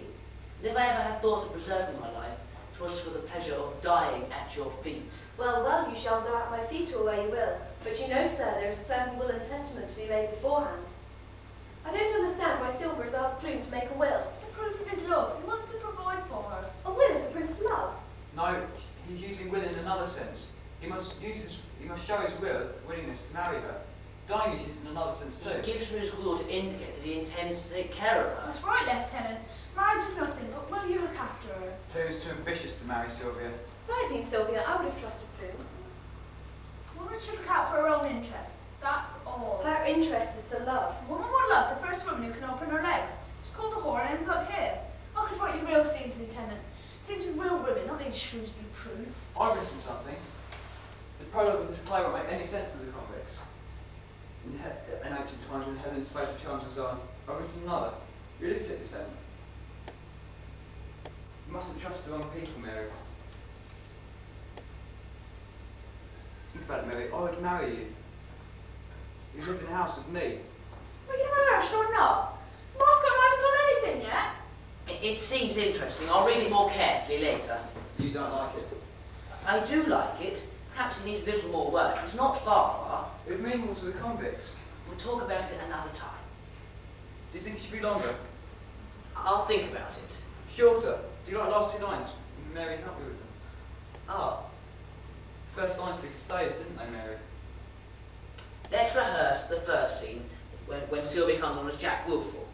You're in this scene, White Summer. Bryant, we'll come to your scenes in a minute. Now, Brendan, do you remember what I told you yesterday about walking like a gentleman? I've ordered some bricks to be made for you. You can practice in them tomorrow. I'll tuck my skirt in. Save ye, gentlemen. My dear, I'm yours.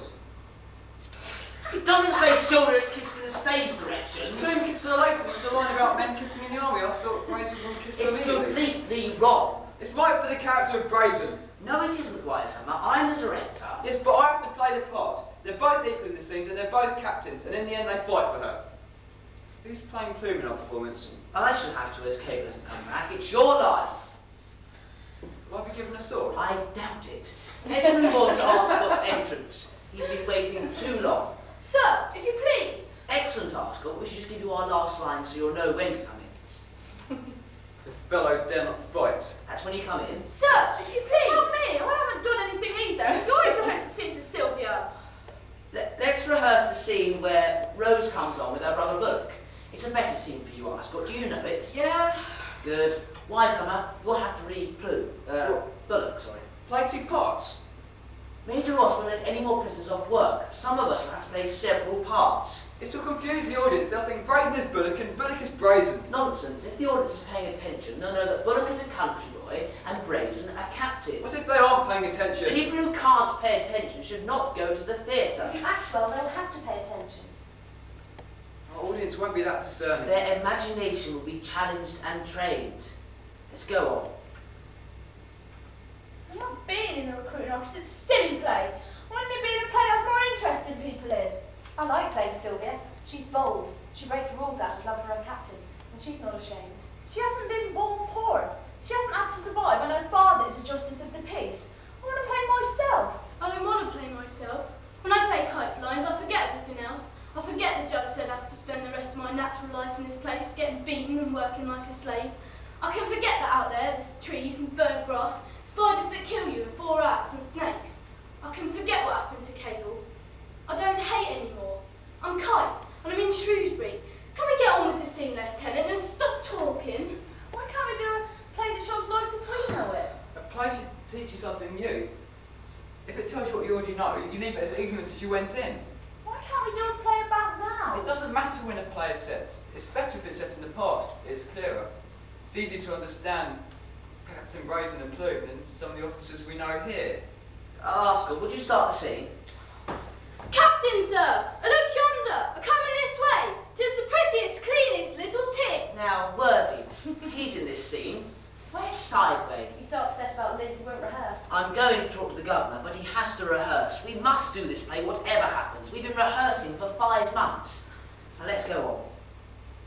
There she is, and what is that great country fellow with her? I can't tell, sir! I'm not a great country fellow. Act it, Wisehammer. Boy chickens, young and tender chickens. It's a stupid line, and I'm not saying it. It's written by the playwright, and you have to say it.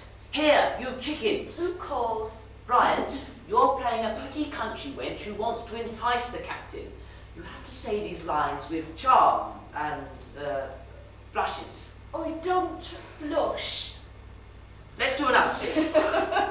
Right, Arscott, let's work on your big speeches. I haven't heard them yet. I still need Sideway. This is irresponsible of him. He wanted the part. Where's Sideway? Somebody go and get Sideway. I'll do my first speech anyway, sir. I understand my business, sir. I will say it. You must know, sir, I was born a gypsy and bred among that crew till I was 10. There I learned counting and lying. About me. I was bought from my mother, Cleopatra, by a certain nobleman for 3 guineas, who, liking my beauty, made me his page. My story. Why do I have to play a silly milkmaid? Why can't I play the You can't play a man, Daphne. You're playing the man, Jack Wilford. Yes, but in the play I know a woman. Whereas if you played Kite, you'd have to think you're a man. If Wisehammer can think he's a big country lad, I can think I'm a man. People just have to use their imagination, and people with no imagination shouldn't go to the theatre. Bryant, you're muddling everything. Lieutenant, I speak things very clearly, and I'm making you see clearly. I want to play Kite. You can't play Kite! I'm playing Kite! You can't steal my part! You may have to play Melinda. She does is marry Sideway. That's not interesting. I'm sorry I'm late, Lieutenant, but I know my lines. Let's rehearse the first scene between Justice, Balance and Sylvia. Whilst there is life, there is hope, sir. Perhaps my brother may recover. We have but little reason I to... can't. Not with him, not with Liz. I can't. One has to transcend personal feelings in the theatre. We're not making much progress today. Let's end this rehearsal.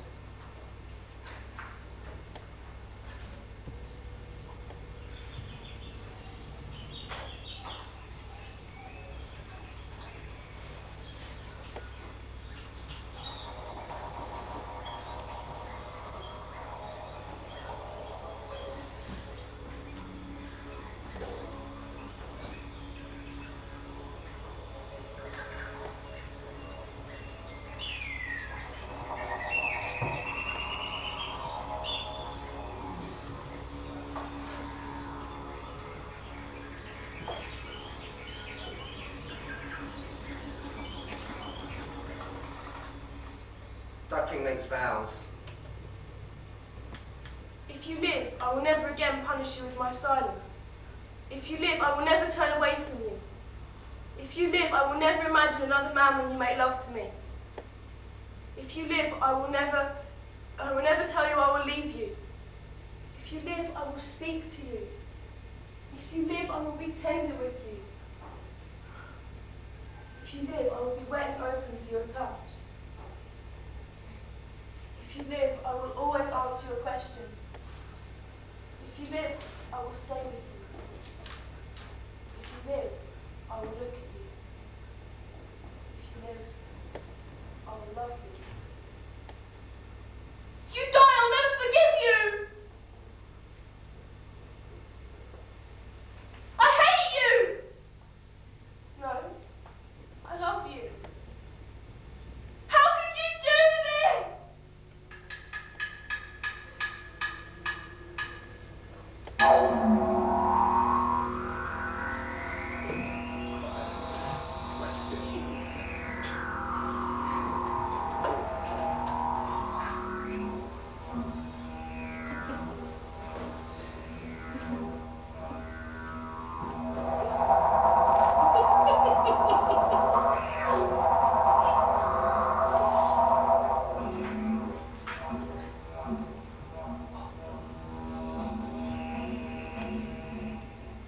Captain Plume, I despise your listing money. If I do serve, it is purely for love. Of that wench, I mean. For you must know, etc. So you only want an opportunity of accomplishing your designs upon her. Well, sir, I'm satisfied as to the point in debate. And now let me beg you to lay aside your recruiting airs, put on a man of honour, and tell me plainly what usage I must expect when under your command. And tell me plainly what usage I must expect when under your command. And something tells me that if you discharge me now, it will be the greatest punishment you can inflict. For were at this moment to put upon the greatest dangers in our profession, they would be less terrible to me than to stand behind you. And now your hand. Dismiss me, now you're my captain. Your friend. Sir Death, there's something in this fellow that charms me. One favour I must beg. This affair will make some noise. Sylvia. I must therefore take care to be impressed by the Act of Parliament. What do you please as to that? Will you lodge at my quarters in the meantime? You shall have part of my bed, Sylvia. Mary. Am I doing it well? It's difficult to play a man. It's not the walk, it's the way you hold your head. A man doesn't bow his head so much, and never at an angle. I must face you without lowering my head. Let's try it again. What do you please as to that? Will you lodge at my quarters in the meantime? You shall have part of my bed. Mary. Will you? Yes.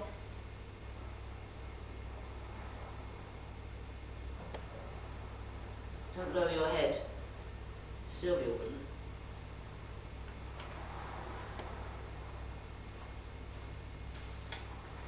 Never seen the body of a woman before. Your wife? Wasn't right to look at her. We see you. Yes. Let me see you.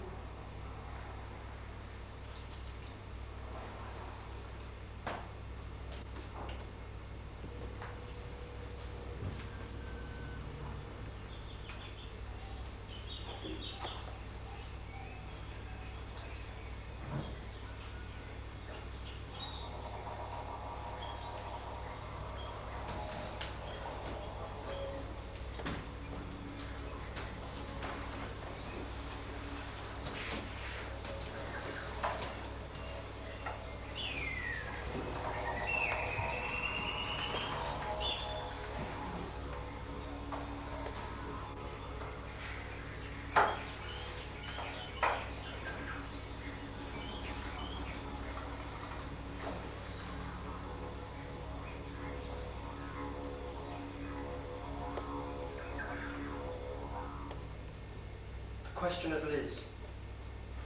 She refused to defend herself at the trial. She didn't say a word. This was taken as an admission of guilt and she was condemned to be hanged. The evidence against her, however, is flimsy. She was seen with Cable outside the footstones. That is a finger in She back. was seen by a drunken soldier in the dark. He admitted he was drunk and that he saw her at a distance. Cable was supposed to be repairing the door, and she's known to be friends with Cable and Arscott. She won't speak. She won't say where she was. That is our difficulty. She will not speak because she's guilty. Silence has many causes. She won't speak, Your Excellency, because of the convict code of honour. She doesn't want to beg for her life. Convict code of honour! This blooming play has muddled the Muffy Lieutenant's mind. My only fear, Excellency, is that she may have refused to speak because she no longer believes in the process of justice. If that is so, the courts will become travesties. I do not want that. But if she won't speak, there is nothing more we can do. You cannot get at the truth through silence. She spoke to Harry Brewer. Harry never gained consciousness before he died. James Freeman was there and told me what she said. Why wasn't this used at the trial? Freeman's evidence wasn't very clear, and as Liz Morgan wouldn't confirm what was said, it was dismissed. You can take the word of a crooked, clawing hangman. Why won't she speak? Because she's guilty. Bobby, we may be about to hang the first woman in this colony. I do not want to hang the first innocent We woman. must get at the truth. Truth! We have 800 thieves, murderers, liars, escapers, rapists, hurt, conners, perjurers in this scrub-ridden, dust-driven, thunder-bloated, cretinous colony. Man-marines who are trying to fight are turned into gaudy jailers, fitless in the The convicts. rations, Major, are the same for all, prisoners and soldiers. They have a right to more, so that makes them our blessed. Nay, a ship shifting into sight, the prisoners running away, stealing, drinking, and the wee ducktown lieutenant talks about the truth. Truth is indeed a luxury, but its absence brings about the most abject poverty in a civilization. That is the paradox. This is a profligate prison for us all. It's a hellish hole. We soldiers have been owed to because they blame us for losing the war in America. This is a hateful, hairy, scary, topsy-turvy outpost. This is near civilization. I hate this possibility. Perhaps we can return to the question of Liz Morden. Captain Campbell.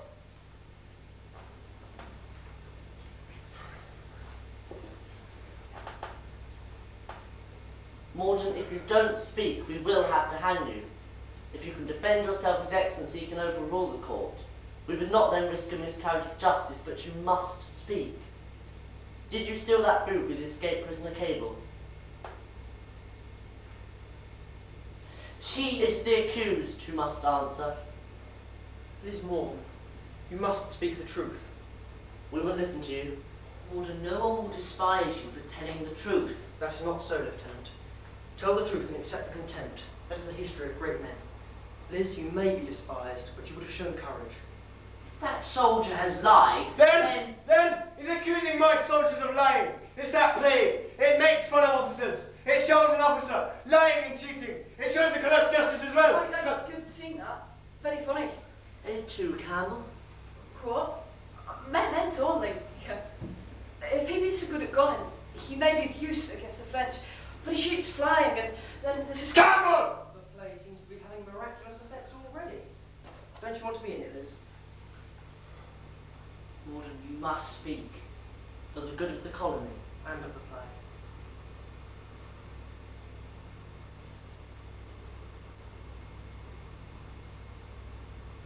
I didn't steal the food. Were you there when Cable stole it? No. I was there before. And you knew he was going to steal it. Yes. Guilty, so then report it. Failure to inform is not a hangable offence. Conspiracy! We may need a retrial. Why would you say any of this at the trial? Because she didn't have time to invent a lie. Major, you are demeaning the process of law. Why, Liz? Because it wouldn't have mattered. Speaking the truth? Speaking. You're taking the word of a convict against the word of a soldier. A soldier who was drunk and uncertain of what he saw. A soldier is a soldier and has a right to respect. You'll have a vote on your man's governor. Sure I will, but let us see the play first. Liz, I hope you're good in your part. She will be, Your Excellency. I promise that. Your Excellency will endeavour to speak Mr. Farquhar's lines with the elegance and clarity their own word commands.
less time, and this is not a dream at all.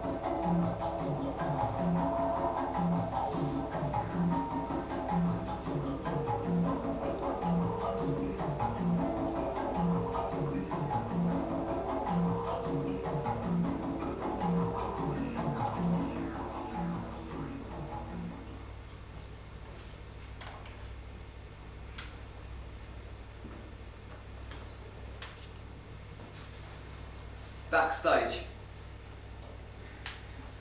Are the savages coming to see the play as well? They're coming round to camp because they're dying. Small talk. Oh, I hope they don't upset the audience. everyone is here. All the officers too. Daddy can take your part. No, I'll do it. I remember the lines. I fought you in Orange on Lieutenant Clark's Island. They've thrown out of Parador's tent. Why? He wouldn't have wanted that. Major Ross said a whore was to a whore, and I was to go to the women's camp. We've taken all of Harry's things. I'll talk to the lieutenant. Let's go through your line. And if you forget them, touch my foot and I'll whisper them to you. We haven't rehearsed the bow yet. Garrick used to take his this way. You look up to the circle, to the sides, down, make sure everyone thinks you're looking at them. Get in a line. I'll be in the middle. No, Oscott. Dabby, you should be next to Mary. I'll take the bow. Dabby, it's not the biggest part, but you'll be noticed. I don't want to be noticed. Let's get this right. If we don't all do the same thing, it will look a mess. Hurrah! Hurrah! No, we can shout in bravo, but we're not in a line yet. I wasn't looking at the bow. I saw the whole play. We all know our lines. And Mary, you look so beautiful. And after that I saw Devon. And they were saying bravo! Bravo, Debbie, hooray, you've escaped. You've travelled thousands and thousands of miles on the open sea and you've come back to your Devon.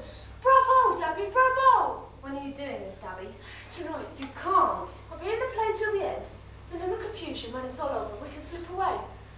The tide is up, the night's dark, everything's ready. The lieutenant will be blamed, I won't let you. You tell the lieutenant I refuse to act in the play. When I say Kite's lines, I forget everything else. Why can't you do the same? It's only for one night. I want to grow old in Devon. They'll never let us do another play. I'm telling the lieutenant. You're not. I want to grow old in Devon. I don't want to go back to England now. It's too small and they don't like Jews. Here, no one has more of a right than anyone else to call you a foreigner. I want to become the first famous writer. You can't be a famous writer till you're dead. You can if you're the only one. I'm going to start up a theatre company. Who wants to be in it? I might be a play about justice. Only comedies, my boy, only comedies. What about a comedy about unrequited love? I'll be in your company, Mr. Sideways. So will I. I'll play all about her dignity and gravity. Good. I'll hold auditions tomorrow. Tomorrow. Tomorrow. Tomorrow. Tomorrow. Where are my shoes?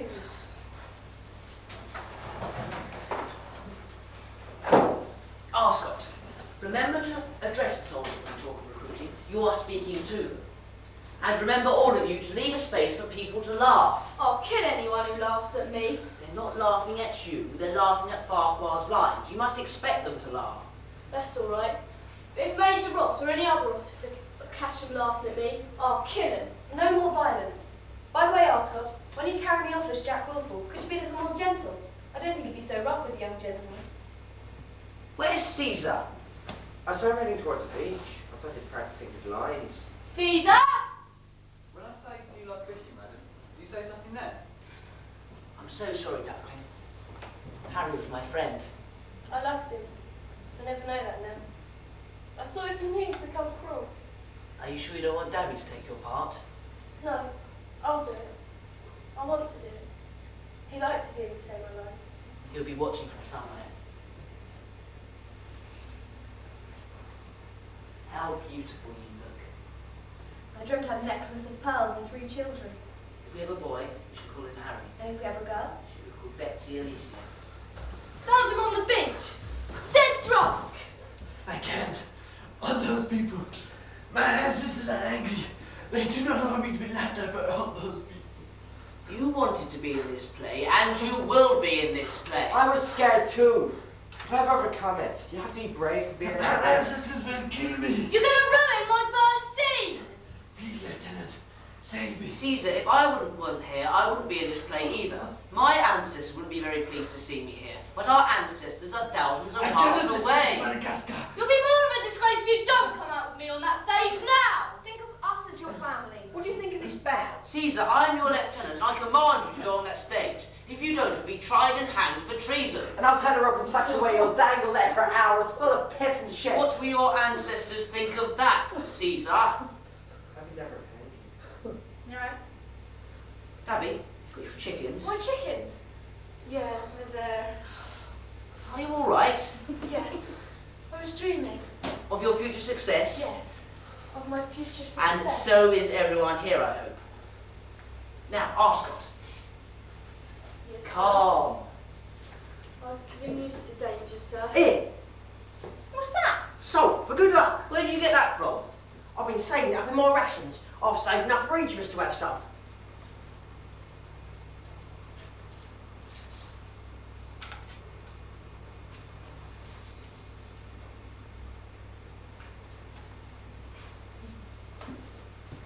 Lieutenant, Yes, wise enough. there's... There's his prologue. The prologue, I forgot. Let me hear it again. From distant climes our widespread seas we come, though not with much of cattle beat a drum. True patriots all, for it to be understood, we left our country for our country's good. No private views disgraced our genuine zeal. What urged our travel was our country's will, and none will doubt that but that our emigration has proved most useful to the British nation.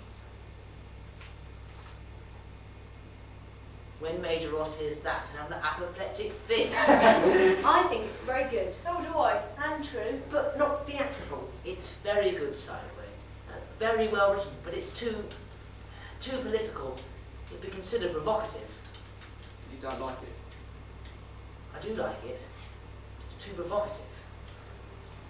You don't want to say it? Not tonight. We have so many people against us. I could tone it down. I could admit we left our country for our country's good. That's the best line.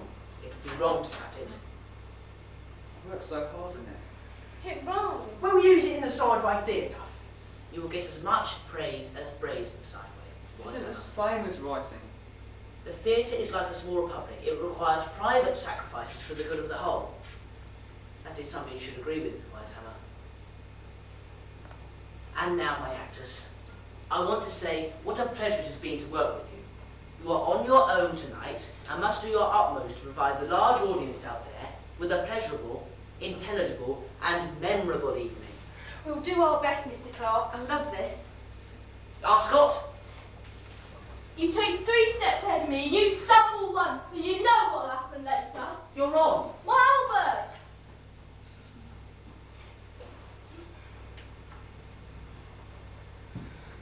If any gentlemen, soldiers or others, have a mind to serve her majesty and pull down the French king, if any pretences have severe masters, any children have undutiful parents, if any servants have too little wages, or any husband too much wife, let them repair to the noble Sergeant Kite at the sign of the Raven in this good town of Shrewsbury, and they shall receive present relief and entertainment.